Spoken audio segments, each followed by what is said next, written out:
સમાચાર છોટાઉદેપુરથી સામે આવ્યા છે। છોટાઉદેપુર નસવાડી ક્વાંટ સ્ટેટ હાઈવે આદિવાસીઓ જામ કર્યો છે।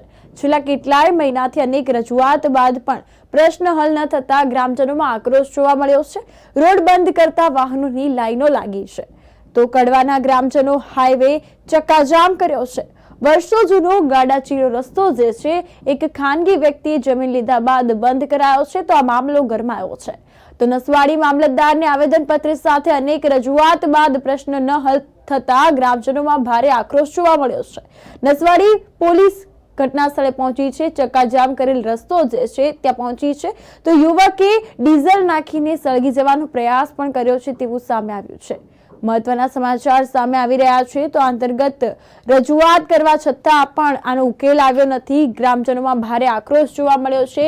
ગ્રામજનોએ રોડ બંધ કરતા વાહનોની લાંબી લાઈનો લાગી છે। દ્રશ્યો સામે આવ્યા છે, આપ દ્રશ્યોમાં જોઈ રહ્યા છો। વર્ષો જૂનો ગાડાચીલો રસ્તો બંધ કરતા ગ્રામજનોમાં આક્રોશ જોવા મળ્યો। નસવાડી મામલતદારને અનેક વખત રજૂઆત પણ કરવામાં આવી છે પરંતુ પ્રશ્ન હલ ન થતા ગ્રામજનો વિફર્યા છે।